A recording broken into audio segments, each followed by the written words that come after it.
Hello lovelies, I am the Fragnostic and welcome to the second part of Lumber Island, that special place. Now you may already notice something is slightly amiss. Fraggers, you big fanny, you're probably saying at the screen. This is a Let's Slay, remember? You big fucking fanny.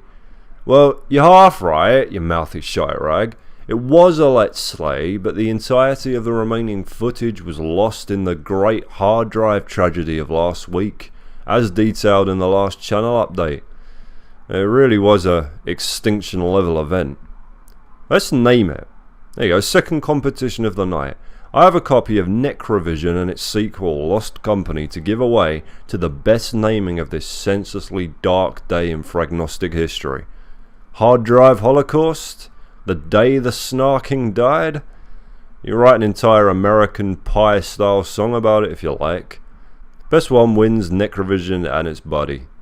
Last time we left our mystery sailor, he was puking over the side of a boat in some kind of hallucinatory flashback, perhaps from the overconsumption of drink, perhaps because Sailor Monthly promotes unhealthy body images. This came after a protracted ordeal in which we were forced to find the boots, yes, the boots, of a very unpleasant gentleman who insisted on complicating matters by repeatedly lifting me above his head and driving a large wood axe into my sternum. Nevertheless, aided by a mysterious cuddly ally, we liberated this foliage-felling fiend's footwear, compelling him to retreat in humility back to the woods from whence he came. And now, the chilling conclusion, presented in Fragtastic Spookavision. Lumber Island's biggest I'm just fucking with you. Biggest problem is that while it has enough atmosphere to terraform Pluto, it's nearly impossible to enjoy the game because of it, or more specifically how fucking dark it is. We'll see how that works in a bit, because things aren't actually too bad for a little while after the lumberjack wanders off. You sneak thief your way into the windmill after your bare buddy finds you the key, maybe in the cold dead fingers of the windmill owner's dread frozen corpse, and go to call for help with a flare gun. But look which lazy bastard doesn't want to go back to work yet. What are you lost now, fuckface, you hat? The game throws us another troubling flashback where the situation has escalated beyond mere seasickness. A woman is dead, and your fellow seafarer seems concerned about how this might reflect on him back on land. He suggests you rest while he figures out what to do. Woo, which world is real and which is the dream? Could this be connected to the bear's gift of crowbars and morbid dead wife themed poetry? Is this all a diabolical scheme to conquer the shores of man, engineered by the most nefarious mind in all the seas, Gilbert E. Gills, known to his enemies as Gillstreak? We'll have to wait to find out, as something immediately more troubling demands our attention. After awakening in a darkened study, you poke your way through the hideously decorated hallway to a small room, empty but for a circular crest on a corner table.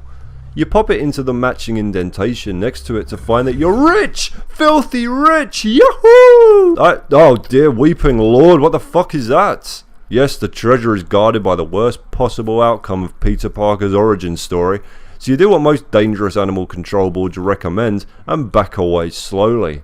Parker has prepared for your cowardice, however, and the door locks behind you, simultaneously freeing an armless, skinless terror cunt to hump you to fucking death. Try as you might to flee from Skinless Sally's amorous advances, the trap is well and truly sprung as soon as you pop the crust into the door. The door's locked, the windows are locked, so you think, ha, I'll hide flat against the wall and run past her when she comes charging into the— oh god, no!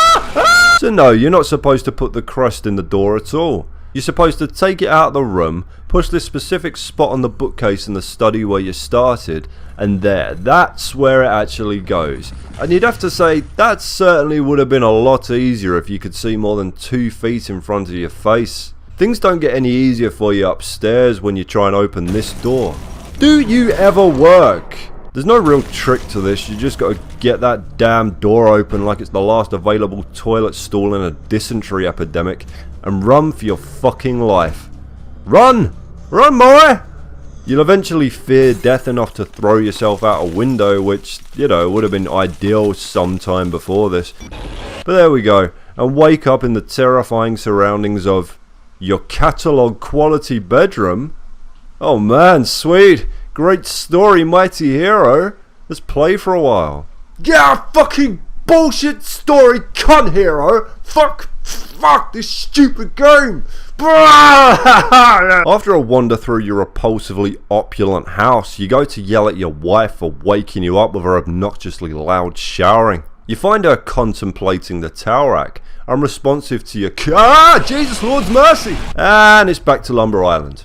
Now for me, this is where the game completely dropped off the edge of a fucking cliff by way of becoming one giant frustrating scavenger hunt. This next section is nothing more than a gathering of locked doors and boxes that you have to turn every single movable object in the area over to find the keys for. Dragging these wine barrels around is just ridiculously tedious and clunky. They take forever to move and they all get in each other's bloody way while you're trying to search underneath them. It's like looking for gold dust under a herd of fucking elephants. Finally you unlock the last door and escape to another flashback, which by this point is really just a bar fight told one punch at a time, and wake up in the library, which has you pulling every bloody book off of every bloody shelf, searching for these ludicrous barely visible indents to help you open another secret passage, which drops you into the final part of the game. Here's where you find that Lumber Island is actually some sort of scientific facility for a monstrous Lovecraftian tumour that possesses harmful psychic powers. And I do mean here, as in, this is the first place in the entire game that anything related to this is ever mentioned. If you look at it for too long, or just sort of exist near it in a way that displeases it, the tumour will just outright fucking murder you, which, as I'm sure you can imagine, makes searching for objects around it just tons of fun. After turning the area upside down about 100 times, I was beyond stuck, and the reason for that was this barrier. Watch this. Oh no, I can't get through it. Must just be some part of the scenery. Now watch what happens later by complete accident after having exhausted every feasible possibility, going pixel by fucking pixel over the entire level.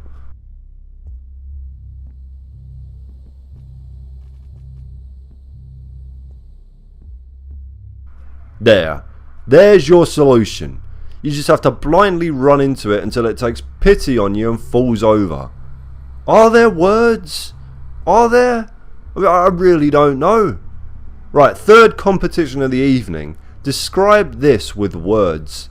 Describe this situation. Find the words for me, and the most poetically savage will win a copy of Craven Manor and Montague's Mount. So, after Lumber Island deems you close enough to brain death to progress, it's a straight run through to sabotage the boilers and blow the entire fucking place sky high. But wait, ever get the feeling that you're being followed? Whoa, there you go, Lumpy. Got what you wanted. No more work. Put it down, Lumpy. Put it... You're such a dick, Lumpy. Predictably, you find that it was you that stabbed your wife to death. Why? Well, that's really for the Coast Guard to beat out of you, isn't it? Nothing to do now but stare at the horizon and wait for merciless justice to arrive like so much... Hang on. What's this? Arson Bear! I knew you wouldn't let me down, buddy. She's dead, Arson Bear. It's done. We can finally be together. What's that? Oh, I don't know. The Bahamas, maybe? Aruba? We can decide later, Arson Bear. We got time. All the time in the world.